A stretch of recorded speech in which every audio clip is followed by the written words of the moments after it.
ఒక సేవకుడు పరిచర్య అంటే ఎలా జరిగిపిస్తున్నాడు ఏంటి అనేది కొన్ని మాటలు మనం చదువుకుని మళ్ళీ వాక్య ధ్యానంలోకి వెళ్దాం. అనేక మంది నాయకులు నాయకత్వం మరియు పరిచర్య మధ్య గల ప్రత్యేకంగా గమనించవచ్చు. అందువలన వారు నాయకత్వం కంటే పరిచర్యపై ఎక్కువ సమయమును మరియు శక్తిని గడుపుచున్నారు. ఈ పాఠము తన దృష్టిని బైబిల్ సంబంధమైన నాయకత్వ పిలుపుకై కేంద్రీకరించుచు పరిచర్య పనులు నిమిత్తము ఇతరులను సిద్ధపరచుట, వారి సామర్థ్యములను అభివృద్ధి చేసుకునవలెనని నాయకులు ప్రోత్సహించుచున్నారు. ఇక్కడ మొదటిగా ఒక వచనం చదువుకుని ప్రారంభించుకుందాం. రోమాపత్రిక 12వ అధ్యాయం 8వ వచనం. రోమాపత్రిక 12వ అధ్యాయము 8వ వచనం. హెచ్చరించి వాడైతే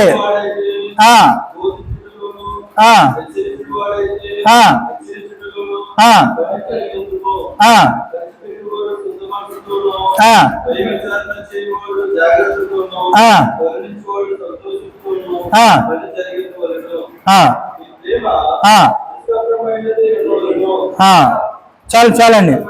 ఇక్కడ ఈ వాక్యంలో మనం గమనించవలసింది ఒక మాట. పరిచర్య ఎలా హెచ్చించేవాడైతే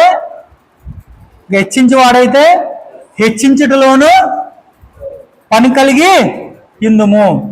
అంటే దేవుడు సేవకి మిమ్మల్ని సమర్పించుకున్నప్పుడు మీకు ఏదైతే ఇచ్చాడో దయచేసి వినండి. మీకు ఏదైతే దేవుడు ఏ రకంగా అయితే మిమ్మల్ని ఎన్నుకున్నాడో మీకు ఇచ్చిన దర్శనం ఏంటి, ఆ దర్శనం ప్రకారంగా మనం పని చేయాలి. ఇప్పుడు పోలీసు వ్యవస్థ ఉందనుకోండి, పోలీసు వ్యవస్థ అంతా కూడా ఏం పేరు ఉంది? ఇప్పుడు పోలీసు రక్షకుడు, ఇంకా పోలీస్ స్టేషన్ ఇవన్నీ ఒకటే మాట ఉంటుంది. పోలీస్ అంటే అంతే, రక్షక భటుడు. ఇది పోలీసు వ్యవస్థ. ఈ పోలీసులకి ప్రతి మానవుడు కూడా తప్పు చేస్తే భయపడతాడు, అవునా? తప్పు చేయాలని భయపడ్డు. ఇప్పుడు వారు వచ్చారంటే, ఈ గల్లీలోకి సందులోకి వచ్చారంటే ఏమనిపిస్తుంది మనకి? ఇక్కడ ఏదో సంథింగ్ రాంగ్ జరిగింది, అందుకని ఈ పోలీసు వారు వచ్చారు. అలాగే కొంతమంది పోలీస్ స్టేషన్లో మామూలు వ్యక్తులు ఉన్నారనుకోండి, డ్రెస్లో ఉన్న వాళ్ళు అంతా పోలీసులు, లేని వాళ్ళు మామూలు ఉన్నారనుకో, మనం ఏమనుకుంటాం? సంథింగ్ ఏదో తప్పు చేశారు, ఇలా పోలీస్ స్టేషన్లో ఉన్నారు అనుకుంటాం. అంటే పోలీస్ స్టేషన్ ఎందుకు మీకు మాదిరిగా చూపిస్తున్నాను అంటే, మన వ్యవస్థ ఎలాగుంది? ఒక క్రైస్తవుడు వ్యవస్థ, ఒక క్రీస్తుని నమ్మేవారు, దేవుణ్ణి కొలిచేవారు ఎలా ఉంటున్నారు? దీంట్లో ఎన్ని కేటగిరీస్ ఉన్నాయో చూసారా? పోలీసు ఉంది. పోలీసుల్లో మళ్ళా ఇప్పుడు చూడండి, రైటర్ ఒకరు ఉంటారు, అవునా? రైటు అంటే ఏదైనా కేసు కట్టాలంటే రైటర్ ఉంటారు. పోలీస్ స్టేషన్కి ముందుగా నువ్వు వెళ్ళేటప్పుడు పలానా జరిగిందని చెప్పాలంటే ఆ రైటర్ దగ్గరికి వెళ్ళి నువ్వు అని రాయించుకొని కేసు ఒక ఫైల్ చేసి చేసిన తర్వాత ఎవరి దగ్గర పట్టుకెళ్తారు? ఎస్ఐ దగ్గరికి పట్టుకెళ్తారు. ఓకే, ఆయన విచారించి ఇంకిద్దరు కానిస్టేబుల్ని తీసుకెళ్ళి పలానా వాళ్ళు ఎక్కడ ఉన్నారో తీసుకురండి అంటారు. అంటే ఎవరి సెక్షన్లో వాళ్ళు పనిచేస్తున్నారు. సిఐ జాబు సిఐది, ఎస్ఐ జాబు ఎస్ఐది, కానిస్టేబుల్ది కానిస్టేబుల్. అంటే ఈ అంత వ్యవస్థ కూడా ఒకళ్ళు మించిన వాళ్ళు ఉంటారు. కింద నుంచి పై స్థాయిలోకి ఉంటారు.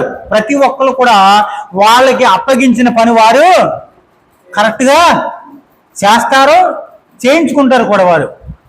కానీ దేవుడు మనకిచ్చిన సేవ ఏ రకంగా ఉంది అంటే, ఒకటే ఒక మాట చెప్తున్నాడు. ఒక సేవకుడిగా నువ్వు ఎవరి మాట వినొద్దు. ఎవరి మాట వినమంటున్నాడు? దేవుని మాట వినమంటున్నాడు. దేవుడు నీకు ఏ ఆలోచన ఇచ్చాడు, నీకు ఏ తలంపు ఇచ్చాడు, ఆ తలంపు ప్రకారంగా దేవుడు చెప్పిన ప్రకారంగా నువ్వు వెళ్ళాలి. దాంట్లో అడిగితే నీకు ఏమర్థమవుతుంది? ఏమీ అర్థమవుతుంది. నువ్వు బైబిల్ అంతా బోధించేస్తాక రెడీగా ఇనివాడు ఉండాలి కదా, అవునండి? నాకు బైబిల్ అంతా తెలుసు అని చెప్పి నేను బోధించేస్తానంటే ఇనివాడు ఉండాలి కదా. ఎవరు చెప్తా? ఇనివాడు ఉండాలి కదా. అసలు వినడం అనేది ఒక చూడండి, ఒక దైవ సేవకులు అంటారు, వాక్యము వినేవాడికి కష్టమా, చెప్పేవాడికి కష్టమా? ఏంటండి? వినేవాళ్ళకి చాలా కష్టం. ఒక 4-5 గంటలు కూర్చుని శ్రద్ధగా ఒక వ్యక్తి బోధిస్తుంటే, ఒక సేవకుడు బోధిస్తుంటే వింటున్నారు. కానీ అంత ఓర్పు సహనం ఉండాలి. ఈ రోజుల్లో అసలు కూర్చోరండి, ఈ రోజుల్లో ఉండలేరు. అది చాలా కష్టమైపోతుంది. ఎందుకంటే ఒకళ్ళు బోధిస్తున్నారు, ఒకళ్ళు మరి వింటున్నారు అంటే వినేవాళ్ళు చాలా కష్టం. బోధించేవాడు ఏమైనా చెప్తాడు. ఇక్కడ ఏం మాట్లాడుతున్నాడంటే దేవుడు నేర్చుకుంటానికి, మనం ఎప్పుడు కూడా శిష్యుల్లాగా నేర్చుకుంటానికి చాలా ఇంట్రెస్ట్ చూపాలి. ఇప్పుడు బంగారం మనందరికీ తెలుసు, వాక్యాల్లో చెప్తూ ఉంటాం, బంగారం తయారవ్వాలంటే అది మామూలు విషయం కాదు. కొలుములో వేసి కాల్చాలి, దెబ్బలు కొట్టాలి, అన్నీ చేయాలి. అప్పటికి నీ మెడలోకి చైన్గా మారుతుంది. అంటే వెనకాల బ్యాక్గ్రౌండ్ బంగారానికి ఎంత పని అయింది? చాలా పని అయింది. కానీ నీకు ఏం కనపడుతుంది? ఒక బంగారపు గొలుసు చైన్ కనపడుతుంది. అది బాగుంది అని అనిపించుకుంటారు జనాల చేత. ఎప్పుడు పొగడబడతా ఉంటారు బంగారం అన్నప్పటికీ. అబ్బా చాలా బాగుంది, మంచిగా బాగుంది, నీ ఉంగరం బాగుంది, నీ చెవులు బాగున్నాయి, నీ చైన్ బాగుంది. అది ఎంతసేపు పొగడతలకే పుట్టింది. ఎవరు? బంగారం. పొగడతలకే పుట్టిగా తిట్టించుకుంటుందా అండి? ఎప్పుడైనా బంగారాన్ని తిట్టారా? తిడతారా? నీ నోటంటే ఎప్పుడు ఆలోచన కూడా వస్తుందా? అదంటే ఎంత ఇష్టం? మామూలు ఇష్టం కాదు. కానీ బంగారాన్ని తిట్ట ఈ భూలోకంలో ఎవడో నాకు తెలిసి తిట్టడు. తిడతాడా? తిట్టడు. ఎవరు తిట్టడు. మన చర్చని చూసినా కానీ దాని గురించి తెలిసినోడు ఏ ఒక్కడు కూడా తిట్టడు. తెలియనోడు ఇది బంగారం కాదేమో, ఇదేదో అనుకోవచ్చు. కానీ దాన్ని ఎప్పుడు పొగుడుతూ ఉంటారు తప్ప తిట్టినోడు ఒకడు కనపడ్డు. కానీ దాని వెనకాల బ్యాక్గ్రౌండ్ ఎంత కష్టం ఉంది అమ్మా. అది మొత్తం ఎలాగైపోయిందంటే, ఎక్కడో ఒక గనిలో నుంచి మట్టితో మశానంతో అన్నిటితో తీసుకొచ్చి ఆ కొలుములో వేసి కాలబెట్టినప్పుడు దాంట్లో ఉన్నంత మొత్తం డస్ట్ అంతా పోయి ఒక ముద్ద కింద తయారైన తర్వాత మళ్ళీ కింద వేసి మీదేసి బాది చేసి మొత్తాన్ని దాంట్లో అసలు ఇంకా ఏమి నామరూపాలు, దాంట్లో ఏ రూపం ఉండదు బంగారం తప్ప, దాన్ని తీసి దానికి ఒక రకంగా రూపు ఏర్పరిచి ఒక చైన్గా ఏర్పరిచి నీ దగ్గరికి వచ్చి నీ మెల్ల వేసుకుంటే నువ్వు బాగున్నావు అనరు, నువ్వు అందంగా ఉన్నావు అనరు. అబ్బా నీ మెడలో చాలా బాగుందమ్మా, ఏంటి బంగారం చైను నీ మెడలో వేసుకుంటే చాలా బాగుంది అంటే దేన్ని పొగుడుతున్నట్టు? బంగారం. మరి నువ్వేమనుకుంటున్నావు? ఊహాగానం. మెడలో వేసుకున్నప్పుడు ఏమనుకుంటారు? నన్ను చాలా పొగుడుతున్నారు కదా అనుకుంటారు. నీ అందం పక్కన పెట్టి ఆ బంగారాన్ని పక్కన పెడితే నువ్వు ఎక్కడున్నావో. కానీ దాని వెనకాల ఉన్న పని రూపం చాలా హార్డ్గా ఉంది. ఒక సేవకుడిగా నువ్వు నేర్చుకున్నప్పుడు చాలా కష్టాలు ఉంటాయి. నెలలో ఒక రోజంతా కూడా ఇక్కడ స్పెండ్ చేస్తున్నావు. అది చాలా కష్టంతో కూడుకున్న పనే. మైండ్ చెప్తూ ఉంటుంది, మనం ఇన్ని గంటలకు వెళ్ళి ఇన్ని గంటలకు రావాలి, ఇన్ని వేయాలని చెప్పి ఎప్పుడు కూడా యాక్సెప్ట్ చేయదండి. మైండ్ యాక్సెప్ట్ చేయదు. ఏదో అయ్యగారు ఫోన్ చేస్తున్నాడు మనం వెళ్ళాలి అన్నట్టుగా ఏదో వస్తున్నాం, కానీ ఏదో ఒక కొంచెం విషయం అయితే నేర్చుకుంటున్నాం అనే ఒక గుణ లక్షణాలు ఉండి మనం వస్తున్నాం. కానీ కొంచెం కష్టమే కూర్చోవడం, నాకు తెలిసి కష్టమే కూర్చోవడం. ఇక్కడ ఏదైనా ఎంటర్టైన్మెంట్ చేస్తున్నారు అది ఇది అంటే అది వేరే. కానీ ఇక్కడ దేవుని మాటలు కాబట్టి అవి లోపలికి ఎక్కాలంటే చాలా కష్టమండి. మైండ్ చేర్చుకోదు, దానికి కొంచెం స్పేస్ ఇవ్వదు, చోటు ఇవ్వదు. ఏమింటావులే, చూద్దాంలే, ఏమింటావులే, నువ్వు కూర్చో, ఏదో కునుకు తీయి, లోపల ఇంటర్నల్గా నీకు చెప్తానే ఉంటుంది నేనేం చెప్తున్నాలే అని. ఈ మాటలన్నీ కూడా నీకు చేరవేస్తూ ఉంటాయి. కానీ మనం అలాగున్నాక ఎప్పుడు కూడా దేవుని యందు భయభక్తులు కలిగి దేవుడు ఏం మాట్లాడుతున్నాడో మనం మన స్పేస్ ఎలా ఇవ్వాలంటే దేవుని మాటలకి ఇలాగా క్యాచింగ్ ఇచ్చేయాలి, తీసుకుంటూ ఉండాలి. నీకు ఏదైనా వస్తువు ఇస్తున్నాను అనుకోండి, తీసుకొచ్చి ఏదైనా వస్తువు ఇస్తున్నాను అనుకో, మీరు ఏం చేస్తారు? చేతులు ఇలా చాపుతారు, చేతుల్లో పెడతారు. నేను వస్తువు ఇస్తున్నాను అనుకోండి, మీరు ఇలాగే కూర్చున్నారు అనుకోండి, ఎలాగా వస్తువు నీ దగ్గరికి వస్తుందా? మీరు చూసి వెళ్ళిపోతే రాదు. అలాగ ఉంటాయి దేవుడి మాటలు, ఆ రకంగా ఉంటాయి. ఇప్పుడు నేను చెబుతున్నప్పుడు, నేను మాట్లాడుతున్నప్పుడు దేవుడు ప్రత్యేకించి మీతో మాట్లాడాలి, ప్రత్యేకించి మాట్లాడాలి. మాట్లాడుతున్నప్పుడే అక్కడ కార్యం జరుగుతుంది. దేవుని మాటలో ఒక విశ్వాసం, దేవుని మాటల్లోనే జీవం ఉంటుంది. ఆయన మాట ద్వారా కొన్ని వేల లక్షల కోట్ల ప్రాణాలు లేచినాయి. ఆయన మాట ద్వారానే జీవం పుట్టింది. అటువంటి మాటలు, ఏదో 100 మాటలు ఒక్క మాట ఫలించినా కానీ అది చాలా గొప్ప విషయం. శిష్యుడిగా మనం ఒక సేవకుడిగా నేర్చుకుంటున్నామంటే అది చాలా గొప్ప విషయమే. కానీ నేర్చుకున్నది మనం చాలా దాచుకుని దాన్ని అమలు వేసుకుంటూ ఉండాలి.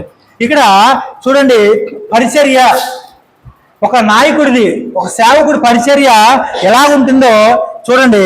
హెచ్చించువాడైతే హెచ్చరించటంలోను, అంటే పంచిపెట్టువాడిలో పంచిపెట్టడం, అంటే ఒక్కొక్కడికి ఒక తలంతు, ఎవరి పని వాళ్ళు న్యాయం చేయాలి.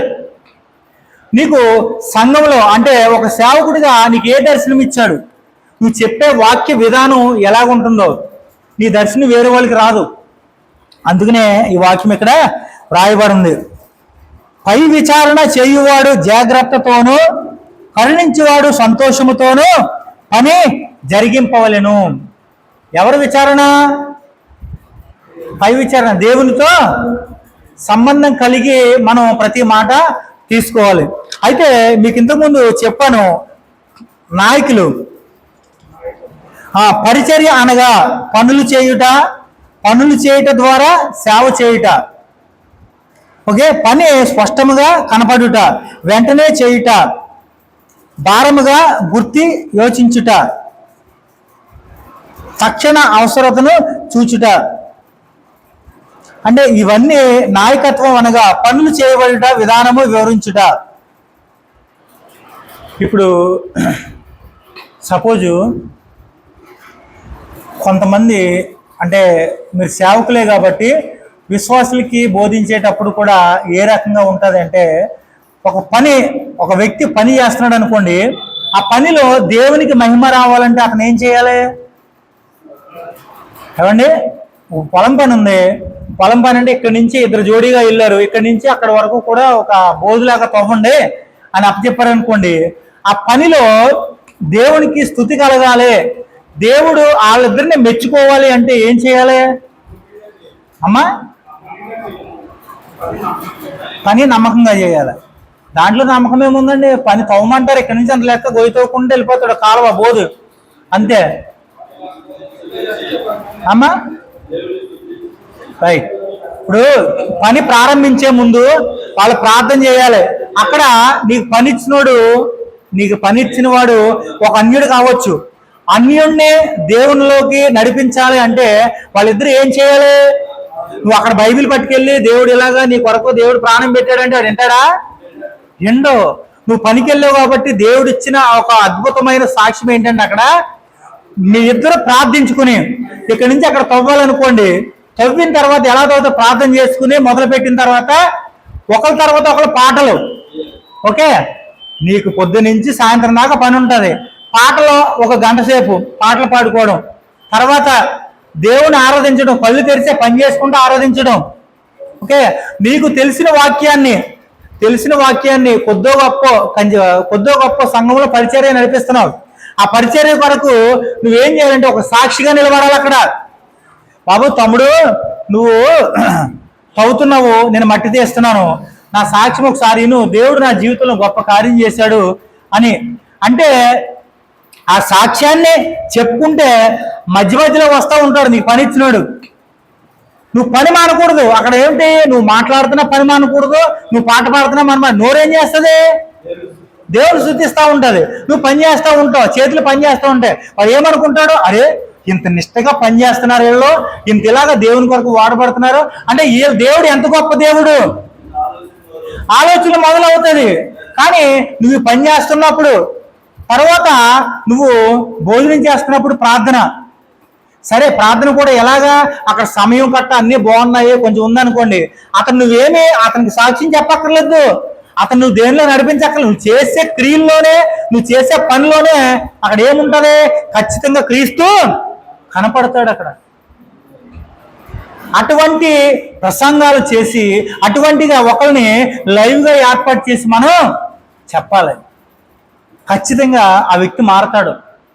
అంతేగాని దేవుని సన్నిధిలో ఉన్నప్పుడే దేవుని స్తుతిస్తాం, దేవుని సన్నిధిలో ఉన్నప్పుడే దేవుని ఆరాధిస్తాం, దేవుని సన్నిధిలో ఉన్నప్పుడు వాక్యం వింటాం, బయటకు వచ్చామనుకో మా ఇష్టం, బయటకు వచ్చామంటే ఇది లోకం, ఇది అవన్నీ ఇక్కడ చెల్లవు అని నువ్వు అనుకుని వేరేలాగా ప్రవర్తించావు అనుకోండి, అక్కడ దేవుని సాక్ష్యం ఎక్కడుంది, అక్కడ ఉందా? ఇప్పుడు మన వాళ్ళు విశ్వాసులు పొలం పనులకి వెళ్తూ ఉంటారు, పొలం పనులకి వెళ్ళినప్పుడు కాడి నుంచి వాళ్ళ ముచ్చట్లు ఏం ముచ్చట్లు అనుకుంటున్నారు మీరు? ఒక్కరు కానీ మాట్లాడరు సేవ గురించి కానీ, పరిచర్య గురించి కానీ, పాటల గురించి కానీ. ఎంతసేపు జోకులు మాట్లాడుకోవడం, టీవీలో ఆ బొమ్మలు చూసాం, ఈ బొమ్మలు చూసాం, లేదంటే అక్కడ కొట్లాడి జరిగింది, ఇక్కడ ఎలా జరిగింది, అక్కడ ఈ కేసులు అంట, ఇది ఎలాగంట, లోకంలో ఇదంట, ఆయన ముఖ్యమంత్రి అంట, ఈయన ప్రధానమంత్రి, ఇదే తప్ప దేవుని కొరకు ఒక మాట రానే రాదు. దేవుడు ఎంత బాధపడతాడంటారు? నేను వీళ్ళకి ప్రతి ఒక్కటి ఇస్తున్నా, కానీ నన్ను ఎక్కడ శుద్ధిస్తున్నారు? ఏదో వారానికి 2 గంటలు వచ్చి దేవుని మందిరంలో వచ్చి సాటుగా మాటుగా వచ్చి శుద్ధిస్తున్నారు. నువ్వు చేసే పనిలో, నువ్వు చేసే డ్యూటీలో, నువ్వు ప్రార్థన చేసుకుని పని మొదలుపెట్టి పనిలో ఎక్కడ తక్కువ కాదు, అందరికంటే నువ్వే ఎక్కువ చేస్తావు పని, మళ్ళీ నువ్వే ఎక్కువ చేస్తావు. నువ్వు ఎక్కువ చేసినప్పుడు యజమానికి నువ్వు నమ్మకంగా ఉంటావా, ఎలా ఉంటావు? నువ్వే నమ్మకంగా ఉంటావు. మరి బాబు అయితే ఉంది కానీ దేవుని పాటలు పాడుకుంటా మంచిగా పని చేస్తున్నాడు, నా పనిగా అదేమనుకుంటాడు అప్పుడు యజమాని? నాకు పని కావాలి, పని జరుగు, అంతేగాని నువ్వు ముచ్చట్లు పెడుతున్నావు, నువ్వు పాటలు పాడుతున్నావు, నువ్వు ఆరాధన చేస్తున్నావు, నా పని అవ్వట్లేదంటే అదొక లెక్క. ఈ రకంగా సేవలో మనం ప్రాక్టీసు సంఘస్థుల చేత, విశ్వాసుల చేత ప్రయత్నించాలి. ఈ ప్రయత్నించినప్పుడు ఏమవుతుందంటే ఎదుటి వ్యక్తికి సువార్త చెప్పక్కర్లేదు. నలుగురు కలిపి ఏదో ఉడిపిలోనో ఎక్కడో కలుపు తీస్తూ ఉన్నారనుకోండి, వాళ్ళు పని చేస్తూ ఉండి నలుగురు జంటగా నీకు ఈ దేవుని వాక్యంలో పని చేస్తున్నప్పుడు, ఒకళ్ళు వాక్యం చెప్పి ఒక సాక్ష్యం చెప్తున్నప్పుడు, పాటలు పాడుతున్నప్పుడు వాళ్ళ పని చేసే పని డబల్ అయిపోతూ ఉంటుంది, పని ఎక్కువ అవుతూ ఉంటుంది. యజమానికి కావాల్సింది ఏంటి? అక్కడ నీ మాటలు ముఖ్యం కాదు, నీ పనే ముఖ్యం. అక్కడ ఎక్కువ పని అయిందనుకో వాడు సంతోషపడతాడు, సంతోషపడి ఖచ్చితంగా నీ మాటలు విని ఖచ్చితంగా రక్షణలోకి వస్తాడు. హల్లెలూయా, దేవుని నామానికి స్తోత్రం కలుగు. ఇలాగా మనం ప్రయత్నించాలి. మీకు ఎందుకు చెప్తున్నానంటే ఈ మాటలో ఈ రూట్లో తీసుకెళ్తే ఖచ్చితంగా మనకి విజయం సాధిస్తాం. ఎందుకంటే ఇది చాలా ప్రాముఖ్యం. చూడండి, మన ఊర్లో ఇక్కడ అక్కడ పనులకి వెళ్ళిన వాళ్ళు ఈ పనులు ఎక్కడ చేయట్లేదు. ఇది ఒకసారి కొత్తగా ట్రై చేస్తే చాలా బెటరు. ఓకే, అయితే చూడండి, నాయకులను వెంబడించేవారు చేయుటకు పిలువబడిన పనులు నాయకులు చేయుటకు పిలువబడి ఉన్నారు. వారి ఆహారము పంచిపెట్టుట వారికి యుక్తము కాదు అని అపోస్తులు చెప్పిరి. ఇదొక బలమైన ప్రకటన. పరిచారము చేయు నాయకత్వము ఏమై ఉన్నది? వారు మందకు ఒక మంచి మాదిరి చూపవాలనని కదా. మనం మందకి మాదిరిగా నడుస్తున్నామా? మందకి ఎక్కువగా యజమానిగా నడుస్తున్నామా? అంటే మందకి మాదిరిగా అంటే ఒకసారి జవాబు చెప్పగలరా? మందకి మాదిరిగా, గొర్రెల మంద ఉందనుకోండి, గొర్రెల మందకి మాదిరిగా నడవాలంటే ఒకసారి ఆలోచన చేద్దాం. మన మైండ్లో, మన బుర్రలో ఎక్కడే పెడదాం. మందకే మాదిరిగా, విశ్వాసులకి మాదిరిగా. అదేలే, ఇప్పుడు విశ్వాసులు తీసాం, మంద పెట్టాం. అక్కడ మీరేం చెప్తున్నారు? వాళ్ళకి మాదిరిగా ఉండి మళ్ళీ జవాబు నాకే చెప్తున్నారు. అమ్మ ఏంటంటారా? మాదిరిగా ఉండాలి అంటే దీంట్లో మీరు విడదీయాలి. సేవకుడు ఎలాగ ఉండాలి, మందకి మాదిరిగా ఉండాలి కదా, ఆయన ఎలా ఉండాలి, వీళ్ళు ఎలాగ ఉండాలి అనే దాని గురించి జవాబు కావాలి నాకు. ప్రాణం పెడతాడు. ఓకే, అయితే డివైడ్ చేయడం అంటే ఎలాగంటే మందకి మాదిరిగా ఉండండి అనే రాశాడు. ఇంకా వాక్యాలను ముందు చెప్తాను, చదివిస్తాను. మందకి మాదిరిగా అంటే విశ్వాసులకి మాదిరిగా ఉండాలి అంటే విశ్వాసుల్లాగా నువ్వు ఉండాలా, నీలాగా విశ్వాసులు ఉండాలా, ఇది క్లారిటీ కావాలి.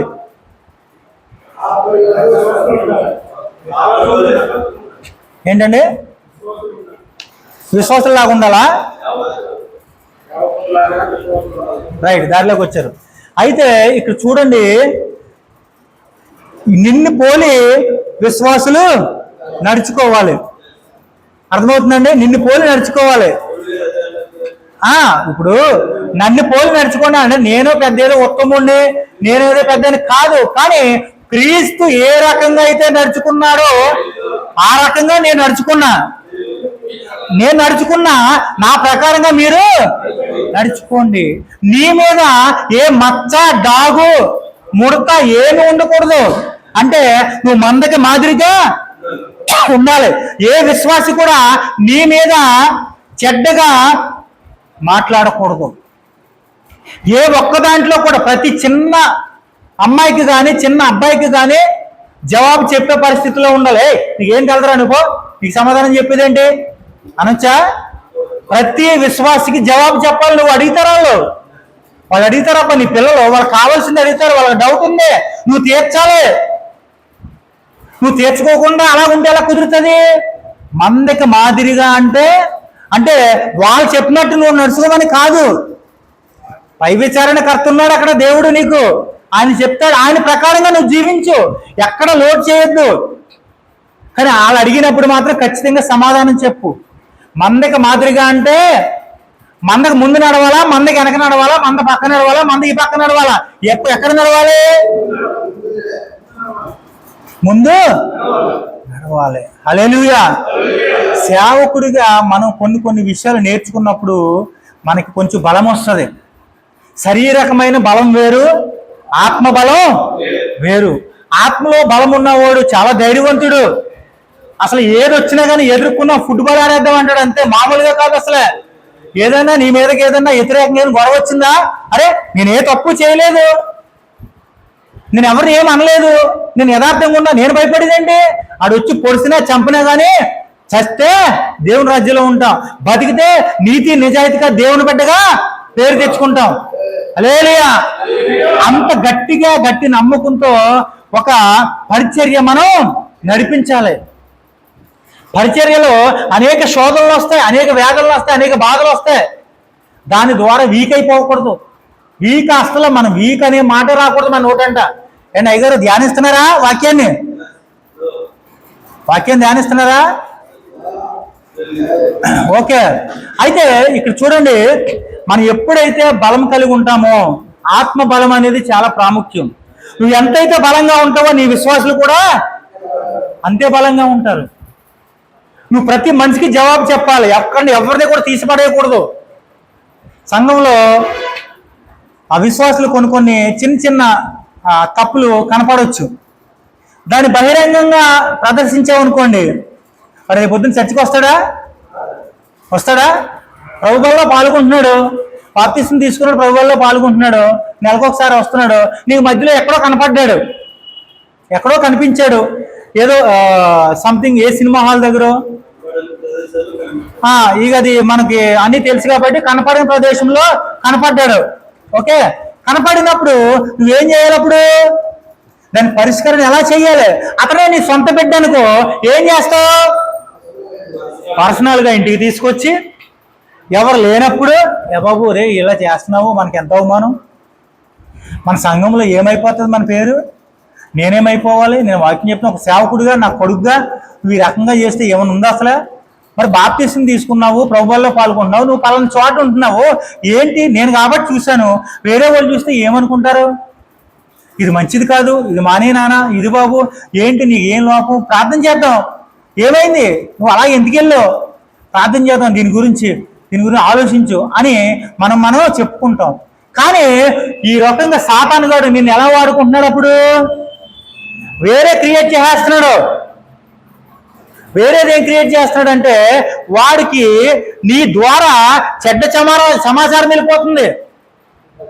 నువ్వేం చేస్తున్నావు అంటే సంఘంలో రుద్దేస్తున్నావు, పబ్లిక్లో మాట్లాడేస్తున్నావు. ఏమండి, మన సంఘానికి పేరు చెప్పకూడదు కానీ ఒక వ్యక్తి వస్తాడండి, ఆయన పలానా చోట ఆయన ప్రతి ఆదివారం వస్తాడు, ప్రభువుల్లో పాల్గొంటాడు, కానీ ఉండరాని చోట కనపడుతున్నాడు. ఏంటంటే అది సంఘానికి బ్యాడ్ నేమ్ కదా. అలాంటి వాళ్ళు వచ్చినా రాపోయినా నష్టమేంటి, వచ్చారు ఇంకా చెడ్డ పేరండి బాబు, అలాంటి వాళ్ళు మానుకోవడం బెటరు, దండగా ఎందుకు అని అన్నప్పుడు ఆ వ్యక్తి రెండో ఆదివారం కనపడతాడా? తెలవదా? ఆయనకి వాక్యం గురించి తెలదా? తెలుసు. కానీ ఆయన మైండ్ని చెప్పిన బట్టి, ఆయన వీక్నెస్ని బట్టి ఆ ప్రదేశంలో ఉన్నాడు. నువ్వు చెప్పవలసిన మాట ఏదో నువ్వు సేవకుడు కదా అని 10 మందిలో చెప్తే ఆయన హార్ట్ బద్దలసిపోయింది, వచ్చే వారం రాడు. ఇలా ట్రీట్మెంట్ చేయకూడదు మనం. అర్థమవుతుందా? ఇప్పుడు ఎవరినైనా అప్పడిగితకి వెళ్ళినప్పుడు ఎలాగ అడుగుతాం? అమ్మా వినయ విధేయులతో అసలు ఏ రకంగా మనోడు అడిగితే డబ్బులు వల్లో పడతాడో ఆ రకమైన ప్లాన్లు వేసి డబ్బులు అడుగుతాం. ఓకే, ఎంత చాలా జాగ్రత్తగా. ఎందుకు? అతను నో అని చెప్పుకోకుండా అతను ఏ విధంగా అయితే నాకు డబ్బులు ఇవ్వగలుగుతాడు అని ఇంటికాడ ఆలోచించేస్తావు నువ్వు. దానికి కొంత నెట్వర్క్ పెట్టేస్తావు. ఎలాగైనా 1,00,000 రూపాయలు పలానా అయ్యగారిని అడగాలి, పలానా అతన్ని అడగాలి. ఇలా అడిగితే మనం అక్కడ చిన్న కథ అల్లేస్తాం. నీకు ఇంట్లో ఏ సమస్య లేకపోయినా కానీ ఏదో చిన్న కథ అల్లి వాళ్ళకి ఇంప్రెస్ కలిగేటట్టు నువ్వు ప్లాన్ చేస్తావా చేయవా? ఖచ్చితంగా చేస్తావు. చేసి అప్పుడు మాటలు మొదలుపెట్టి, ఏమండి పలానా రాజుగారు బాగున్నారా అండి? ఆహా ఓకేనండి. భోజనం చేశారా? ఓకేనండి. ఆరోగ్యం ఎలా ఉంటుంది? అంతా బాగానే ఉందండి. ఎక్కడ ఉంటున్నారు? ఏంటండి? ఇదండి అని. పర్లేదు, మధ్యలో కనపడతలేదు ఏంటండి? అదండి ఇదండి. మొత్తం మీద ఆయనకి కొంచెం సంతోషకరమైన విషయాలు చెప్పి నువ్వు బాధాకర విషయం మొదలు పెడతావు. ఏమంటే అంతా బాగానే ఉంది కానీ మా ఇంట్లో కొంచెం ప్రాబ్లం వచ్చిందండి, చాలా బాధపడుతున్నాము, దేవుడు సహాయం చేయాలని చెప్పి అసలు ఏ ప్రార్థన చేస్తున్నాము, దేవుడు ఎవరిని చూపిస్తాడో ఏంటో, అసలు ఇంత ఘోరమైన పరిస్థితుల్లో ఉన్నాము, అది ఇదని చెప్పి మొత్తం మీద ఆయనకి ఆ మాటలు వినిపిస్తాం. ఏంటండి ఏమైంది అని అంటాడు. ఆయన ఇన్వాల్వ్ అయినప్పుడు మనవాడు ఇంకా డ్రామా స్టార్ట్ చేస్తాడు. స్టార్ట్ చేసిన తర్వాత మొత్తానికి విషయం చెప్తాడు. విషయం చెప్పినప్పుడు మొత్తం ట్రాక్లోకి లాగేది. అంటే ఒక ఆఫ్టర్ ఈ లోకంలో ఒక డబ్బు అప్పు కోసం ఇంత డ్రామా ఆడుతున్నావే.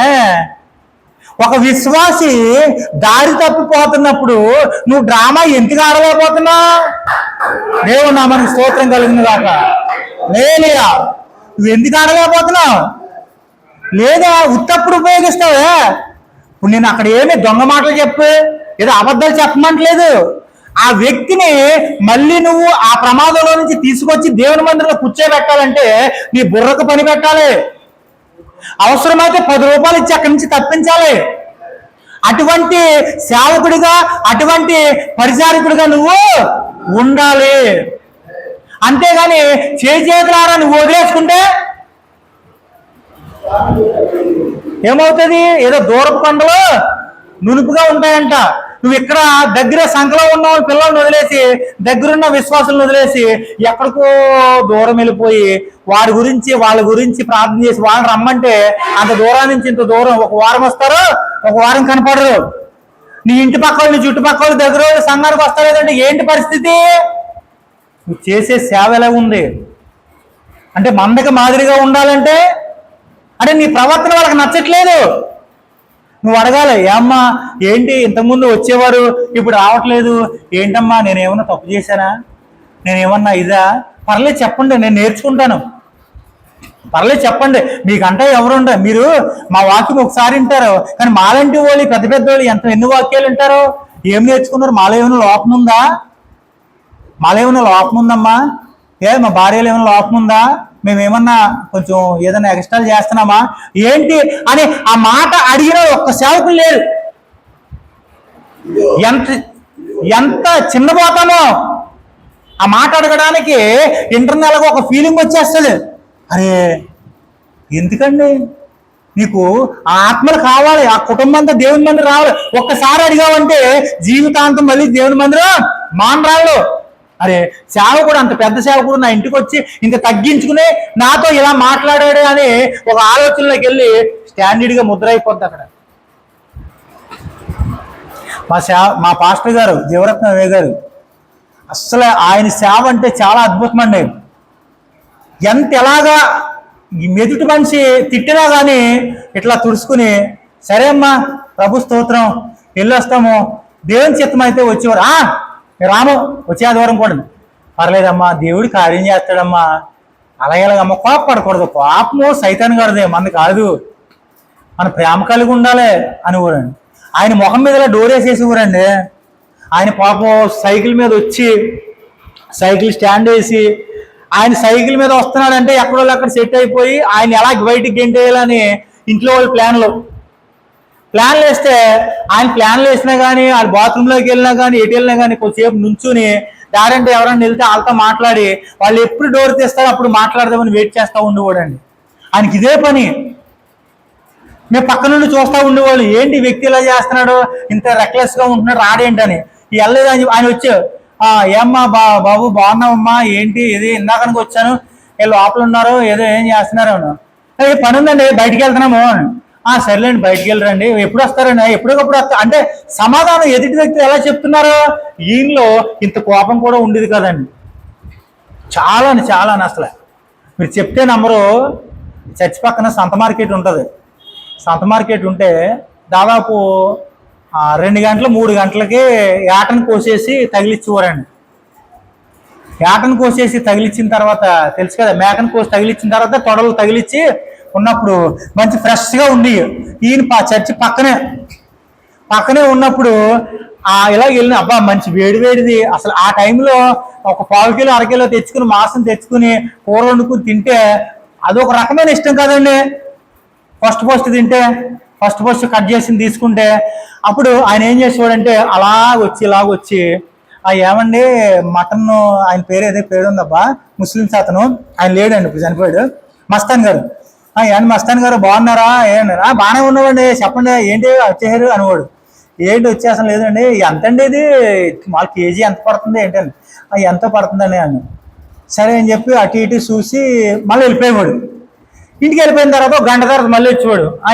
ఏంటి విషయాలని, తీసుకోండి మాసం తీసుకోండి, లేవులే డబ్బులు వస్తాయి తీసుకుంటాంలే, కొంచెం చెప్పున తీసుకుంటాము, ఇది కొంచెం ఉంచండి ఈ పక్కది అని అనేవాడు. అంటే ఉంచుందని ఇంటికి వెళ్ళేవాడు. ఏ డబ్బులు కూడా ఉండేవి కదండి, అసలు ₹1 ఉండేది కాదు. మాస్టర్ అమ్మ గారు వెళ్ళి ఇలా బుధవారం వెళ్ళి మాసం తేండి గృహాలు దర్శించండి అంటే పాపం ఇలా వెళ్ళి ఆ ఇంటికి వెళ్ళి ప్రార్థన చేస్తే ఎవరో కానీ డబ్బులు ఇచ్చేవారు కాదు. అలా 3 గంటలకు స్టార్ట్ చేస్తే సాయంత్రం 6 గంటలకే అడుగు మాసం ఉంటుంది చూసారా, ఇవన్నీ ముందర చూసినట్టు అయిపోయి ఏముండి కాదు. ఇక లాస్ట్కి ప్రార్థన చేస్తే పాపం ఇంటికాడ పాస్టర్ గారు కోప్పడిపోయేవారు. ఏం సంగతిలో ఏంటి అసలు దీని అట్టుకుని నేడుతూ ఉంటాను, ఏం తింటా కూడా లేకోకుండా ఏం సేవ అయ్యే బాబు నీది అసలేనా, ఏం చేస్తున్నావు అసలు, నీ రజమాగా ఎత్తలేదు ఎవరు అంటే ఇంట్లో పర్సనల్గా మీకు చెప్తున్నా. ఈ రకమైన సిచ్యువేషను.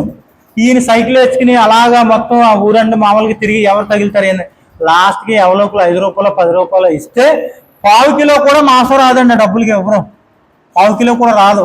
దాంట్లో కూడా తక్కువ పెట్టి ఆ డబ్బులు ఇచ్చి కొంచెం మంచిది కొట్టండి. ఏంటంటే ఎప్పుడో పొద్దున్న పెట్టాము, మంచిది కొట్టండి, ఎక్కడ ఉంటుంది ఇప్పుడు అంతా ఎజిపోరు, ఏముంటుందని, సర్లేండి ఉన్నదే పెట్టండి ఏముంటుందని. ఆయన కూడా కొంచెం ఆలు చూసి మొత్తం ఇంత పెట్టుకోడండి.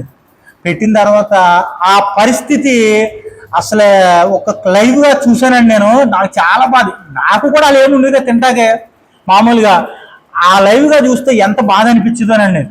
ఎంతోమంది వచ్చేవారు, 100 మంది 150 మంది వచ్చేసేవారు సంఘానికి. అందరూ 10 పైసలు ₹10 వాళ్ళే కానీ ఎవరు ₹10 ₹20 వేసుకోవాలి ఉండేవారు. సేవకుడు ఎంత కష్టమోనండి, ఆ మాసం కూర తినడానికి ఆ రోజు అంత కష్టపడవలసి వచ్చేదండి. ఎందుకు ఈ మాటలు చెప్తున్నానంటే ఒక దైవిక సేవకుడు అంత నమ్మకం అండి. ప్రభువుని చూసుకుంటూ సేవ నడిపించేవాడండి ఆయన. ప్రభువుని చూసుకుంటూ సైకిల్ ఉండి కూడా మాతో పాటు నడుచుకుంటానే వెళ్ళి వచ్చేసేవాడు సేవకి.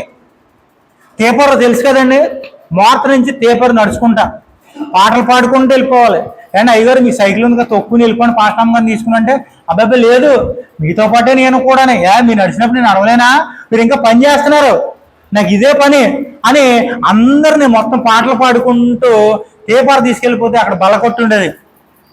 ఆ బల్లకొట్టు ఎక్కడం, ఎక్కి దిగి అవతల ఒక 4-5 ఇల్లు ఉండి వాళ్ళు ఏం చేసేవారు, అన్నాలు గట్ట వండేసి శుభ్రంగా బరకాలు ఆల్చేసి అన్ని రెడీ పెట్టి ఆ బరకం మీద ప్రార్థన కాడ పడుకుని నిద్రపోతా ఉండేవారు. వెళ్ళి మేము లేపి, అప్పుడు వెళ్ళినారు 10:30-11 అయిపోయేది. వెళ్ళి లేపి ఆ టైంలో ప్రార్థన పెట్టి మెల్లిగా ప్రార్థన గట్ట అయిన తర్వాత తెల్లారి 3 గంటలకి ఇంటికి వచ్చేవాళ్ళు అండి. ఈ వయసు నేను దాదాపు ఎన్ని సంవత్సరాలు అంటే 6-7 సంవత్సరాలు అండి అంతే. నాకు మా నాయనమ్మ ఉండేది, నా నాయనమ్మ కూడా మా ఎల్లుగొండి అనమాట. వెళ్ళినప్పుడు ఎల్లుగొండి, వచ్చినప్పుడు ఎలాగొచ్చాను తెలియదు. తెల్లారులేసి మంచం మీద పడుకుని నిద్ర ఇవ్వండి. అదే నేను ఎలాగొచ్చాను రా బాబు అనుకున్నాను. ఎత్తుకుని తీసుకొచ్చేవారు, కొంతమంది నిద్ర ఇవ్వరు. అంటే ఆయన కూడా సైకిల్ ఉందని కూడా సైకిల్ తొక్కుని వెళ్ళిపోకోకుండా మాతో పాటే నడుచుకుంటూ వచ్చేవాడు. నేను ఎందుకు ఈ మాటలు చెప్తున్నానంటే మందకి మాదిరిగా ఉండాలి. ఏదో నీకు వెహికల్ ఉంది కదా అని చెప్పి సంఘస్థానం వదిలేసి వెళ్ళిపోతే నీకు ఉన్నంత మట్టుకులో ఎంతైతే ఉందో, ఎంత స్థానం ఉందో అయితే అంత స్థానంలో అందరినీ గ్యాదర్ చేసుకుని అందరికీ మొత్తం పంపించిన తర్వాత నువ్వే రావాలి. ఆ రకమైన సేవ చేస్తే దాంట్లో ఉంటుందండి మజా, దాంట్లో ఉంటుంది తృప్తి. నువ్వు దేవునికి ఇష్టమైన సేవకుడు. అప్పుడు ప్రియమైన దేవుని బిడ్డలారా, ఇక్కడ చూడండి చాలా మాటలు ఇక్కడ రాయబడి ఉన్నాయి. మంచి నాయకత్వమునకు బాధ్యతలను అప్పగించిన అధికారి ప్రధానముగా చేయుట అవసరము. ఏంటండి మాట? మంచి నాయకత్వము బాధ్యతను అప్పగించిన అధికార ప్రధానము చేయుట అవసరము. శిష్యులను అది వరకు 12 మంది ప్రతి ఒక్కరూ అప్పటికే 250 పైబడిన సభ్యులను గూర్చి పద్యులై ఉండిరి. మొత్తం సభ్యులు 3000 మంది. వారి కొన్ని విషయములలో మార్చినట్లయితే సంఘము ఆరోగ్యకరమైన రీతిలో అభివృద్ధి చెందుట. ఇవన్నీ మాటలు కూడా దేవుని దగ్గర, యేసుక్రీస్తు వారి దగ్గర ఎంతమంది శిష్యులు ఉండేవారు? ఫస్ట్ ఏంటండి 70 మందా? అంటే చూడండి ఎలాగ తరిగిపోయారు జనం, ఎలా ఫిల్టర్ చేశాడు చూడండి. ఆయన 70 మంది ఉన్న వాళ్ళు ఎంతమందికి వచ్చారు? 11 మందికా 12 మందికా? 12 మందికి వచ్చారు. 12 మందికి వచ్చారంటే ఎంత ఫిల్టర్ అయిపోయారు? 78 మందిరా, 58 మంది ఫిల్టర్ అయిపోయి వెళ్ళిపోయారు. ఇప్పుడు మన సంఘంలో ఆత్మల్ని రక్షించడానికి సంఘ కాపుడు ఏం చేస్తాడంటే మొత్తం బాధ్యత అంతా మీదేసేసుకుంటాడు. బాధ్యత అంతా మీదేసుకున్నప్పుడు ఇంక సంఘంలో ఉన్న వాళ్ళు ఎవరు తోడుంటారో? ఎప్పుడైనా కానీ ఎవరైతే జారిపోతున్నారో, ఎవరైతే ఎక్కువగా రావట్లేదో వాళ్ళకి ఏం చేయాలంటే వాళ్ళకి పనులు అప్పచెప్పాలి. వాళ్ళకి ఏ పని పడితే ఆ పని అప్పచెప్పకూడదు. అతనికి ఏ పని మీద అయితే ఇంట్రెస్ట్ ఉందో, అతను ఏ పని అయితే చేయగలడో ఆ పని మీద ఒక సూపర్వైజర్గా, ఒక రకమైన సంఘ పెద్దగా పెట్టారనుకోండి, సంఘంలో ఇన్వాల్వ్ అయిపోతాడు. అర్థమైందండి? ఒక సంఘంలో బాగా ప్రార్థన చేసే వ్యక్తి ఉందనుకోండి, ఒక స్త్రీ ఉందనుకోండి, ప్రార్థన అంటే బాగా ఇష్టం, ఎక్కువగా ప్రార్థన చేస్తుంది. ఆ ప్రార్థన చేసే వ్యక్తిని లాస్ట్లో పెట్టారనుకోండి, ఆవిడకి ఏమనిపిస్తుంది? నిరుత్సాహపడిపోయి కొన్ని రోజులకి మానేసే అలవాట్లు అయిపోతాయి, మానేసే ఆలోచనలు వచ్చేస్తూ ఉంటాయి. మనం సంఘాన్ని గమనించుకోవాలి. ప్రతి గొర్రెని, ప్రతి విశ్వాసిని గమనించాలి. ప్రతి ఒక్క ఆత్మ ఇంపార్టెంటే. పరలోక రాజ్యంలో ఎక్కువగా పండగ చేసుకునేది, ఎక్కువగా విందు చేసుకునేది బైబిల్ గ్రంథంలో ఒక మాట వ్రాయబడి ఉంది. భూలోకంలో అంట ఒక ఆత్మ రక్షింపబడితే పరలోకంలో మామూలు విందు కాదండి, మామూలు విందు కాదు. మరి పరలోకంలో అంత గొప్ప విందు చేస్తున్నప్పుడు ఇంత ఈజీగా ఒక ఆత్మని ఎలా వదిలేస్తున్నావు నువ్వు? ఏమండి? వదలకూడదు. అది ఎవరు తప్పు? కాపరితే తప్పు. ఇప్పుడు మీరు చాలా మంది విశ్వాసులకు చెప్తున్నారు, ఆత్మీయులకు చెప్తున్నారు, కానీ మీకు చెప్పేవాళ్ళు ఉండాలి కదా, అవునా కాదండి? ఇప్పుడు పోలీస్ వ్యవస్థలో పోలీస్కి ఎస్ఐ చెప్తాడు, ఎస్ఐకి మళ్ళీ ఇంకొక చెప్తాడు, అలాగా స్టెప్లుగా ఉంది. ఏదైనా అలాగే ఉంది, రాజకీయంలో కూడా అలాగే ఉంది. మనకి కూడా ఒక బోధ అవసరం. మనకి కూడా ట్రైనింగ్ అవసరం. మనం కూడా ఎప్పుడు కూడా ఒక శిష్యుల్లాగా వినాలి. స్కూల్కి అందరూ వెళ్ళి ఉంటారు. ఇక్కడ స్కూల్కి అందరికి వెళ్ళినప్పుడు ఒక సబ్జెక్ట్ ఒక హాఫ్ అన్ అవర్ తీసుకుంటారు, అవునా? హాఫ్ అన్ అవర్ తీసుకున్నప్పుడు హాఫ్ అన్ అవర్ అంతా ఇంపార్టెంట్గా వినేస్తావా? ఏమండి, వింటావా? విన్నట్టుగానే ఉంటావు, కానీ నీ మైండ్లో ఎంతవరకు పనిచేస్తుంది అది? పోనీ ఆయన 2-3 నెలలు చెప్తున్నాడు అదే పాఠాన్ని, ఎగ్జామ్ పెడతాడు, ఆయన చెప్పిన పాఠాలన్నీ ఎగ్జామ్లో వస్తాయా? టీచర్ చెప్పిన పాఠాలన్నీ ఎగ్జామ్లో వస్తాయా? అన్నీ రావా? దాంట్లో కొన్ని ఇంపార్టెంట్ అయినవి వస్తాయి, కానీ నేర్చుకునే విషయంలో అన్నీ నేర్చుకోవాలి. అవి లోకంలో కొన్ని సంవత్సరాలు జాబ్ చేయడానికండి. ఇది ఆత్మీయ జీవితాన్ని బలపరచుకోవడానికి. ఈ బలపరిచే విషయాలు అక్కడ ఇక్కడ ఎక్కడ దొరకవు, దేవుని మందిరంలో దొరికితే. ఇలాంటి ఆలోచనలు దేవుడు అప్పటికప్పుడు మాట్లాడుతూ ఉంటాడు. నేను ఇంటికాడ ఏదో ప్రిపేర్ అవుతా, నేనేదో చదువుకుని వస్తా, కానీ దేవుడు నాలో ఎంటర్ అయినప్పుడు పరిశుద్ధాత్మ దేవుడు కొన్ని మాటలు రిలీజ్ చేస్తూ ఉంటాడు. ఆ రిలీజ్ చేసినప్పుడు ఆ మాటలు మనం పట్టుకోవాలి. పట్టుకున్నప్పుడు ఆ మాటలు మన జీవితంలో గొప్ప కార్యాలు చేయడానికి దోహదపడతాయి. ప్రియమైన దేవుని బిడ్డలారా, చూడండి, ఒక సేవకుడిగా మనం ఉంటున్నాం, కానీ ఒక శిష్యుడిగా నేర్చుకుంటానే ఉండాలి. అందుకనే చూడండి, ఇక్కడ యిత్రో గురించి కొన్ని మాటలు రాస్తున్నది, మోషే మామ గురించి మనందరికీ తెలుసు. ఆయన ఎవరు? యిత్రో మోషే మామ. ఆయన ఇశ్రాయేలీయుడా? మీ ఎవరు చెప్పండి, కాదని చెప్తున్నాను నేను అడిగిన దానికి. ఎవరైనా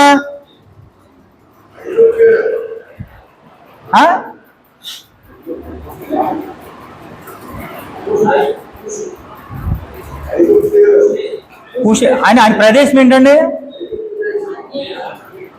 ఆయన ఒక దేశం ఉంది కదండి. మోషే ఏ దేశానికి వెళ్ళాడు? ఐగుప్తు నుంచి. చెప్తానేనండి. మీకు ట్రావెల్ చేస్తే అర్థమవుతుంది. నేను వెంటనే చెప్పేస్తాను అనుకో, మీరు ఎవరు బుర్రలుగా పదును పెట్టరు, ఈజీ అయిపోద్ది. అట్టుపండు తీసి నోట్లో పెట్టినట్టు అయిపోతుంది. అందుకని దీంట్లో కొంచెం ఉపయోగించండి. ఐగుప్తులో ఉన్నాడు, ఐగుప్తులో తప్పు చేసినప్పుడు తర్వాత ఐగుప్తుని వదిలి ఎక్కడికి వచ్చాడు? కూషు దేశం అండి.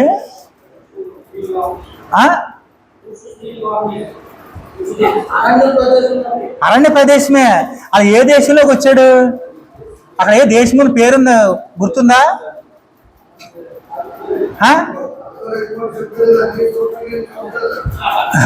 కాదు, ఇప్పుడు ఏ దేశం? ఐగుప్తుని అక్కడి నుంచి వచ్చేసాడు కదా. నేను చదువుతూ ఉంటా, మీరు ట్రై చేయండి. లోప మీకు అదొక ప్రశ్న, జవాబు చెప్పండి నాకు. నిర్గమకాండము 18వ అధ్యాయము 13 నుంచి 24 వరకు. మరునాడు మోషే ప్రజలకు న్యాయము తీర్చుటకు కూర్చుండగా ఉదయం మొదలుకొని సాయంకాలం వరకు ప్రజలు మోషే వద్దకు నిలిచి ఉండేది. మోషే ప్రజలకు చేసి ఉన్నదంతయు అతని మామ చూచి, నీవు ప్రజలకు చేయించున్న ఈ పని ఏమిటి? ఉదయం మొదలుకొని సాయంకాలం వరకు నీవు మాత్రము కూర్చుండగా ప్రజలందరూ నీ యొద్ద నిలిచి ఉండని ఎలా? ఈ స్టోరీ అంతా మనకు తెలుసు. నిర్గమకాండము 18వ అధ్యాయము 13 నుంచి 24 వరకు. ఓకే, ఈయన ఇశ్రాయేలు ప్రజలందరికీ కూడా తీర్పు తీరుస్తూ ఉన్నాడు. ఈ తీర్పు ఏంటండి అసలు? ఏదో భార్యాభర్తలు కొట్లాడుకోవడమో, లేదా వాళ్ళ కొట్టుకోవడమో, ఎక్కడో ఈ మొత్తం జనాల సమస్యలు ఇవన్నీ. ఇది పెద్ద సమస్యలు ఏం కాదు, జస్ట్ సివిల్, జస్ట్ ఇంట్లో గొడవలు, ఆ గొడవలు, ఈ ఒకరికొకరు పడక, ఇవన్నీ ఎవరి దగ్గరికి వచ్చేవారు? మోషే దగ్గరికి వచ్చేవారు. మోషే ఏం చేసేవాడు అంటే, ఒక చోట కూర్చుని ఎవరో సమస్యలు ఉంటే వాళ్ళందరికీ కూడా తీరుస్తూ ఉండేవాడు. కనీసం కుటుంబంలో భోంచేసి, కుటుంబంతో సహా భోంచేసి 10 నిమిషాలు కూర్చుందామన్నా కానీ ఖాళీ ఉండేది కాదు. అప్పుడు ఏం చేశాడు తన మామ యిత్రో? ఏం చేశాడు? అప్పుడు ప్లాన్ ఇచ్చాడు. అయ్యా, నువ్వు సేవకుడివే, దైవజనుడివే, కానీ నేను ఒక మాట చెప్తా, వినండి. నీ చెప్పేటోడే అంతటోడిని కాదు, కానీ నీకు తెలుసు. కానీ నా మాట నచ్చితే పాటించండి, లేకపోతే లేదు. ఒక మాట చెప్తాను, రిక్వెస్ట్గా అడిగాడు. ఏమని అడుగుంటాడు? ఇంతమంది నువ్వు ఒక్కలే తీర్పు తెచ్చాలంటే కనీసం ఇంట్లోకి వచ్చి భోంచేసి మంచినీళ్ళు తాగి వెళ్దామన్నా టైం ఉండలేదు. ఒకళ్ళ పొద్దున్న నుంచి సాయంత్రం వరకు తీర్పు తీర్చడమే సరిపోతుంది. అందుకని సలహా ఇచ్చాడండి. ఏం సలహా? గొప్ప సలహా. 1000 మంది ఉన్నారు. 1000 మందికి ఒకడు, 100 మందికి ఒకడు, 10 మందికి ఒకడు. అంటే ఎలా డివైడ్ చేశాడంటే చూడండి, 1000 మందికి కలిపి ఒకళ్ళు తీర్పు తీరుస్తారు. ఆ 1000 మందిలో నాకు తీర్పు ఇక్కడ బాగాలేదని చెప్పి చాలా మంది వచ్చేస్తారు. మళ్ళీ 500 మంది వేరే జడ్జిమెంట్. మళ్ళీ అక్కడ తీర్పు తీర్చలేదు, అక్కడ న్యాయం జరగలేదు, మళ్ళీ ఇటు వచ్చేసి 100 మంది. అలాగే న్యాయం జరగలేదు 10 మంది, తర్వాత 5 మంది. లాస్ట్కి ఒకరు 2 3 ఉండేవారు. ఆ 2 3 కఠినమైన గొడవలు ఆడుకుని వచ్చేవారు. ఆ గొడవలు ఆడుకుని వచ్చేవారికి 2 3 తీర్పు ఈయన తీర్చేవాడు. ఎంత బాగుందండి సలహా! ఈ సలహానే మనం ఇప్పుడు ఇండియాలో కానీ ప్రపంచంలో కానీ పాటిస్తూ ఉన్నారు. ఆ సలహానే ఏముంది ఇప్పుడు? కోర్టు. ఇక్కడ ఈ కోర్టులో జరగబోలేంది, మళ్ళా హైకోర్టులో జరగలేంది సుప్రీంకోర్టు. చూడండి, ఈలోగా చిన్న చిన్న ఊర్లోను, చిన్న చిన్న పోలీస్ స్టేషన్లోను, పెద్ద పెద్ద పోలీస్ స్టేషన్లో సెటిల్ అయిపోతున్నాయి. ఈ ఆలోచన ఎవరిచ్చారు? అటువంటి సలహాలు మనం కూడా సంఘంలో విశ్వాసాలందరినీ కూర్చోబెట్టుకుని ఒక సమావేశం ఏర్పరచుకోవాలి. ఎంతసేపు వాకింగ్ చెప్పి పాటలు పాడి ఆరాధన చేస్తే ఓకే, కానీ వాళ్ళని కూడా కొన్ని సలహాలు తీసుకోవాలి, కొన్ని మాట్లాడగలి. ఏంటి సంఘ పరిచయం ఎలాగ అభివృద్ధి చెందాలి? నీ ఆలోచన ఎలా ఉందమ్మా? నీ ఆలోచన ఎలా ఉంది? నీ ఆలోచన ఎలా ఉంది? ఎలా చేస్తే బాగుంటుంది? అందరిని అడిగినప్పుడు వాళ్ళ మనసుల్లో నువ్వు ఎలా ఉంటావు ఒకసారి ఆలోచించండి. అరే సేవకుడు నన్ను అడుగుతున్నాడు, సేవకుడు పాస్టర్ గారు నన్ను అడిగాడు, నేను నా తోచింది చెప్పాను, కానీ ఇది కరెక్టో కాదో తెలియదు, కానీ నాకు తెలిసింది చెప్పాను అని ఇవన్నీ కూడా మనసులో ఆయనకి ప్రేరేపణ కలిగితే కలగదా? అలాంటి వ్యక్తి సంఘం విడిచి ఎందుకు వెళ్తాడా? ఏమొచ్చినా కానీ నిన్ను అడుగుతున్నాడంటే, కుటుంబంలో ఒక పురుషుణ్ణి నువ్వు పిలిచి ఈ సమావేశం పెట్టి అడిగినప్పుడు వాళ్ళ ఇంట్లో వాళ్ళందరూ ఎక్కడ కదులుతారా? అరే సంఘం నాది, మాది, మేమందరం బలపడి ప్రతి ఆలోచన వాళ్ళకి తెలియదు. అందరూ సమకూర్చి మాట్లాడుకుంటే ఒక మంచి అభిప్రాయం వస్తుంది. మోషే తన మామ అయినటువంటి ఆలోచన తీసుకున్నాడా లేదా? తీసుకున్నాడు. అలాగే ఇక్కడ చూడండి, మోషే ప్రజలకు యథార్థముగా సేవ చేయుచుండెను. మోషే ప్రజా సేవ చేయుచుండెను. ఆయన న్యాయాధిపతిగా సేవ చేయుటకు కూర్చుండెను. ఆయన ప్రజల కొరకు తన సహాయమును శక్తిని త్యాగం చేయుచుండెను. తన సతీమణితో కలిసి భోజనము చేయుటకు గాని, తన పిల్లలు ఆటలాడుకొని చూచుటకు కానీ ఆయన సమయం లేకుండెను. ఆయన సహృదయముతో ప్రజల అవసరతలను తీర్చుటలో నిమగ్నమై ఉండెను. మనం ఈ మాటలు విని కొంత అర్థం చేసుకోవాలి. ఎక్కువగా విశ్వాసుల మీదకి, సంఘ సభ్యుల మీదకి మనం ఎక్కువగా పరిచర్యను వదిలేయాలి. సేవకి వెళ్తున్నప్పుడు మీకు వాళ్ళకు కూడా కొన్ని పనులు అప్పచెప్పాలి. మెయిన్ పనులు అప్పచెప్తున్నప్పుడు ఆ సేవ ముందుకు వెళ్తుంది. మత్తయి సువార్త 4వ అధ్యాయము 19వ వచనం. తన శిష్యులను అభివృద్ధి పరచుట యేసు యొక్క ప్రణాళికై ఉండెను. శిష్యులు ఆయన వెంబడింపవలెనని యేసు ఈ క్రింద మాటలతో వారిని పిలిచెను. నా వెంబడి రండి, నేను మిమ్మును మనుషుల పట్టు జాలరుగా చేతును అని చెప్పెను. హల్లెలూయా. ఈ మాటకి అర్థం ఏంటండి? వల దేనికి వేస్తాం మనం? పక్షులకి వేస్తాం, చేపలకి వేస్తాం, అవునా? కానీ మనుషులకు వల వేయడం ఎట్లా? మనుషులకి వల వేయడం ఎట్లా? ఇక్కడ చూడండి, నా వెంబడి రండి, నేను మిమ్మును మనుషులు పట్టు జాలరుగా చేస్తును. బాబా, ఆయన చెప్పే మాటలు చాలా అద్భుతంగా ఉంటాయండి, చాలా ఆశ్చర్యంగా ఉంటాయి.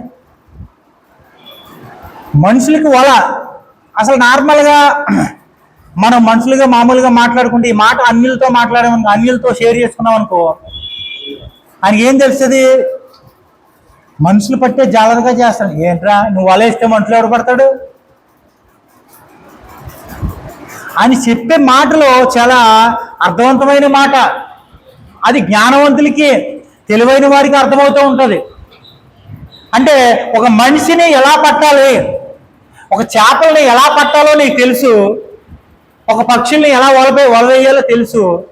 ఇంట్లో కోళ్ళు పెంచుకున్నప్పుడు కోళ్ళని పట్టాలన్నప్పుడు కోడిని కోసుకుని తినాలంటే నీకు ఏం తెలివి ఉంటుంది? కోడిని పట్టాలంటే ఒక 2-3 కాసి పరుగున సందులోనో గొంతులోనో అక్కడ ఇక్కడ పెట్టి మొత్తం మీద పట్టుకుని దాన్ని కట్ చేసి శుభ్రంగా అన్ని చేసి వండుకుని తినేస్తావు. అదే ఒకవేళ తప్పించుకు తిరుగుతుంది అనుకో, నీ ఆలోచన నీ ప్రయత్నం ఎలా ఉంటుంది? ఏంటి నేను మనిషి ఇంత ఉన్నాను, ఇంత ఉంది కోడి, ఇది అసలు దొరకట్లేదు, దీన్ని ఎలాగైనా పట్టుకుని కోసుకు తినాలి. మొత్తం సాయంత్రానికి ఎలాగైతే కూరకు రెడీ చేసేస్తావు. కష్టపడు నష్టపడు మొత్తం అటుతవరు ఇటుతవరు, అదేమో ఇంటి మీదకి దళ్ళ మీదకి ఆటల మీదకి ఇట్ల మీద ఎక్కుతూ ఉంటుంది. ఇవన్నీ చేసిన వాళ్ళమే, కానీ దానికి ఉపయోగం ఉంది. నీ ఇంట్లో ఒకవేళ బర్రెలు గట్ట మేపుతున్నావు అనుకో, బర్రెలు తప్పించుకుపోయి అనుకో, ఏం చేస్తావు? ఎవరైనా వెతికి పట్టుకుంటే ఒక రోజు కనపడలేదంటే ఆ ఊరు ఈ ఊరు వెళ్ళి వారిని అడిగి వీరిని అడిగి మొత్తం మీద నీ బర్రెలు ఇంటికి తెచ్చుకుంటావు. కానీ ఒక సేవకుడిగా దేవుడు నిన్ను ఎంచుకున్నాడు అంటే చూడండి ప్రియమైన దేవుని బిడ్డలారా, మరి మనుషులు పట్టు జాగ్రత్తగా చెయ్యాలంటే నువ్వు ఎలా నేర్చుకోవాలి అమ్మా? ఎలా నేర్చుకోవాలి? ఒక్కొక్క సేవకుడు ఒక్కొక్క రీతిగా మాట్లాడుతూ ఉంటాడు. ఆ మాటల్లో మనం విని దేవుడు ఏం మాట్లాడుతున్నాడో మనతో, మనకి ఏ మాట అయితే మనకి మ్యాచ్ అవుతుంది, ఏ మాట అయితే మన దేవుడు మనకు మాట్లాడుతున్నాడు, ఆ మాటని మనం తీసుకోవాలి. ఇప్పుడు ఒక ఉదాహరణగా చెప్తా.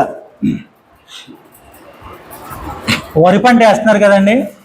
వరి పంట వేస్తున్నప్పుడు దానికి ఎంత శ్రమ అండి? ఒడ్డు గింజలు రావడానికి ఎంత శ్రమ? ఎన్ని నెలలు కష్టపడతారు?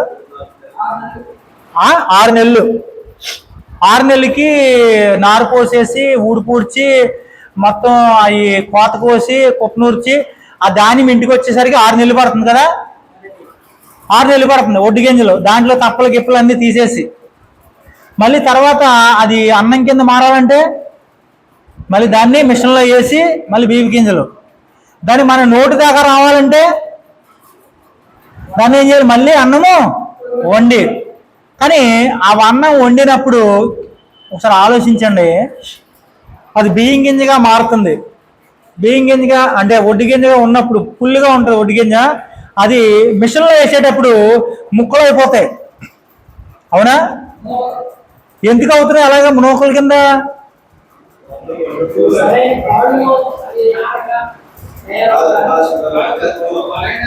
చూసారా? మన అందరం సేవకులమే. ఒక మాట ఇప్పుడు అందరం సేవకులమే, ఒక మాట ఒకరికి కరెక్ట్గా రావట్లేదు. గింజలో బలం లేదు. ఓకే, తప్పవుతుంది. హార్డ్ అయిపోతుందా? బలం లేక. సరే, ఇప్పుడు ఒకరికి ఒకరికి అలా ఉంది కదా ఆలోచన. ఇప్పుడు మిషన్లో వేస్తే ఏమవుతుంది దాంట్లో ఎప్పుడైనా చూసారా? లోపల తలకేటు చూసావా? ఇప్పుడు పైనుంచి వేస్తావు చూసా, కింద నుంచి వస్తున్నా చూసావు, లోపల ఏమవుతుంది? మధ్యలో జరుగుతుంది. ఎలా ఉంటుంది అది? ఇప్పుడు మనం ఒక ప్రశ్న ఒక జవాబుని పరిశీలించడం చూడాలి. లోపల మిషన్ ఎలా ఉంటుంది? కలిపేద్దా? అది అందరికీ తెలుసండి. మొత్తం ఇక్కడ చిన్నపిల్లలు అడిగి చెప్తారు. అది ఇలా తిరిగేద్దే, ఒడ్లో వెళ్ళిపోతే పొట్టో పక్క వెళ్ళిపోద్ది, ఒడ్లో పక్క వచ్చేస్తాయి, తర్వాత నూకలు కూడా పక్క వచ్చేస్తాయి. లోపల జరిగే ప్రక్రియ ఎలా ఉంది అయ్యా?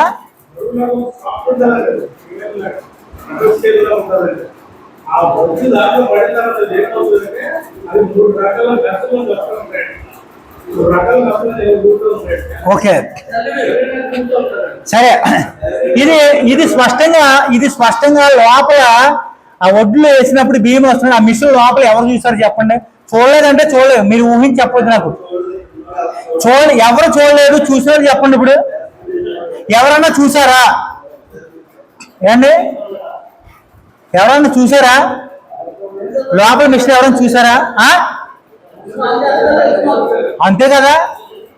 ఎన్నోసార్లు ఆ రైస్ మిల్కి వెళ్ళి ఉంటారు, ఎన్నోసార్లు రైస్ మిల్కి వెళ్ళి ఉంటారు, కానీ పైనుంచి చేసేటప్పుడే తెలుసు, కింద నుంచి వచ్చేసేప్పుడు. కానీ మధ్యలో ఏం జరుగుతుందో తెలీదు.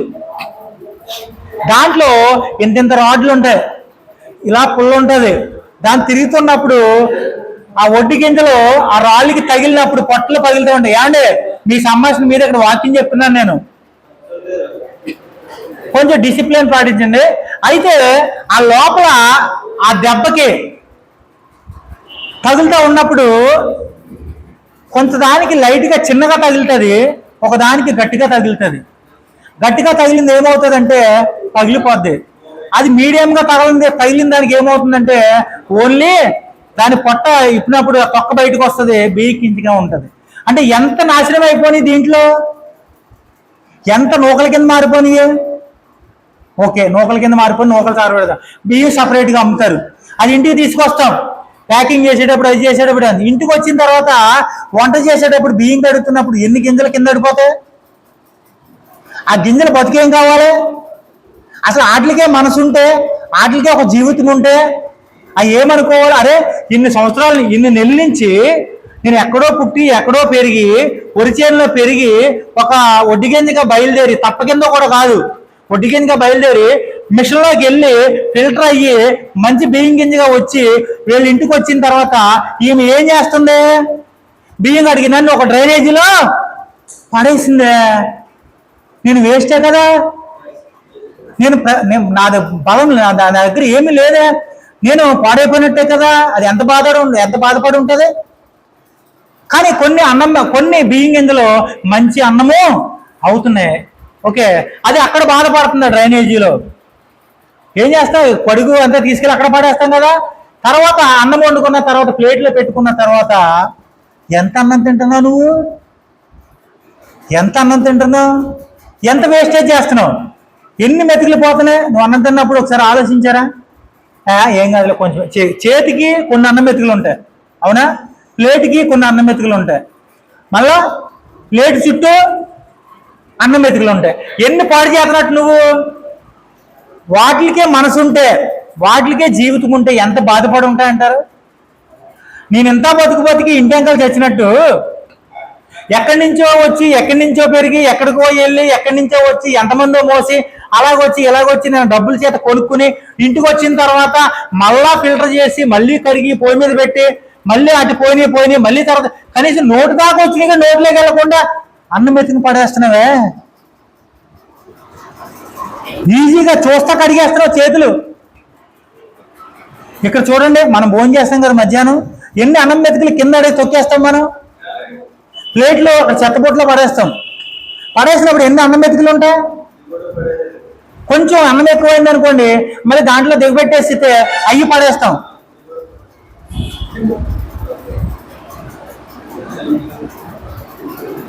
ఓకే, మనం ఏం చేస్తున్నాం? ఎంత వేస్ట్ చేస్తున్నాం? అవి ఎంత బాధపడి ఉంటాయి? ఆ చెత్తబొట్లో నువ్వు కనీసం నోటి దాకా వచ్చి కూర కూడా కలిపేస్తావు. కలిపేసిన తర్వాత నోట్లోకి వెళ్ళి వెళ్తే అవి ఎంత బాధపడారు? నేను నోట్లోకి వెళ్ళలేదే, కింద అడిపోయానే, నన్ను ప్లేట్లోనే ఉంచేసాడే, అరే నన్ను చెత్తబుట్లో పడేసాడే, అలా ఎంత బాధపడి ఉంటాయి? ఏమండి, ఆత్మ లేదని అందరికీ తెలుసు, నీకు ఒక్కడికే కాదు. నేను ఎందుకు ఈ కథ చెప్తున్నానంటే, నేను ఎందుకు ఈ స్టోరీ చెప్తున్నానంటే, దీని కథ వెనకాల ఒకటి ఉంది. ఏమండి, ఈ కథ వెనకాల ఒక స్టోరీ ఉంది, అర్థమవుతుందా? అంత బాధపడుతున్నాయి. ఇప్పుడు ఒక సేవకుడిగా ప్రపంచంలో ఎంతమంది ఉన్నారండి? ఈ కోట్ల జనం ఉన్నారు ప్రపంచంలో. కోట్ల మంది ఉన్నప్పుడు కోట్ల మంది సేవకులు అయ్యారా? కోట్ల మంది అయ్యారా? ఎంతమంది ఉన్నారండి? ఇప్పుడు ఈ ఊర్లో ఎన్ని వేల జనం ఉంటారు? ఈ డీముప్పారంలో ఎన్ని, 2 లక్షలు ఉంటారా? 1 లక్ష ఉంటారా? ఒక 5,000 మంది ఉంటారా? అయ్యా 5,000 గడప అనుకోండి. 5,000 గడపలో ఎంతమంది సేవకులు ఉన్నారు? ఎన్ని చర్చిలు ఉన్నాయి? 6 ఉన్నాయి. 6 చర్చిలు. ఒకసారి లెక్క జస్ట్ కౌంటింగ్ వేయండి. మీరు ఒరిజినల్ అడగట్లేదు ఇక్కడ. మనకి అవగాహన తెలియాలి. ఒక సేవకుడిగా మనం ఎంత వేస్ట్ చేస్తున్నామో, మనకి ఇంకా ఎంత సేవ మిగిలింది, మనం ఏం చేస్తున్నామని మనకు కావాలి. ఇంతమంది ఉన్నప్పుడు, ఇంత సేవ జరుగుతున్నప్పుడు, మరి ఇంతమందికి సేవ చేయాలని సేవకులు ఎందుకు కొదువై ఉన్నారు? కోత విస్తారంగా ఉంది. పనివారు ఇప్పుడు మన పనివారు ఇంకా పనివారు చాలా మంది కావాలి. దేవుడు నిన్ను ఎన్నుకున్నాడు అంటే వీళ్ళందరినీ సేవకులుగా చేశాడా? నిన్నే సేవకుడిగా చేశాడు. వీళ్ళందరూ ఎటువంటి వాళ్ళు అనుకుంటున్నారు మీరు? వీళ్ళందరూ ఎటువంటి వాళ్ళు? మీరందరూ సేవకులు. 6 చర్చలు, 6 మంది ఉన్నారు సేవకులు, అంతేనా? ఈ డీముప్పాడుకు 6 మంది ఉన్నారు సేవకులు. ఈ 6 మంది సేవకులు ఒరిజినల్.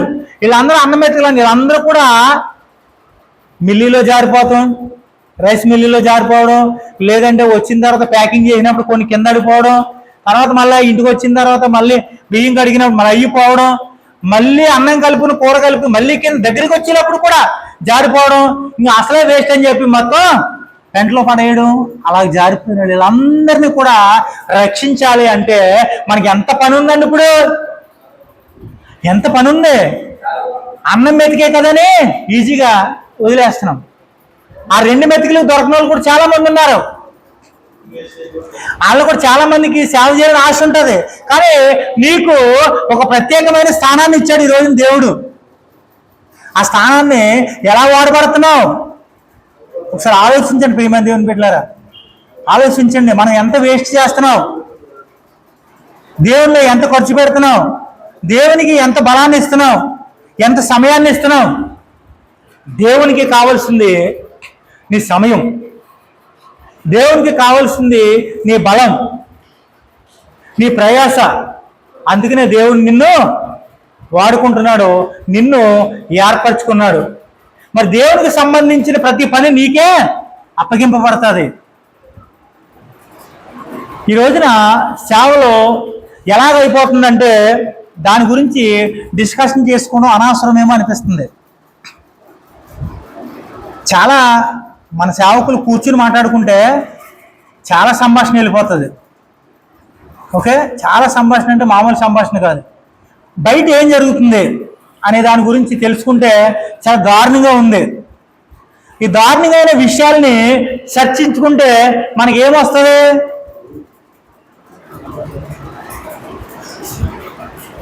ఒకసారి డిబేట్ పెడదామంటారా? టైం ఎంత అయిందండి? 11.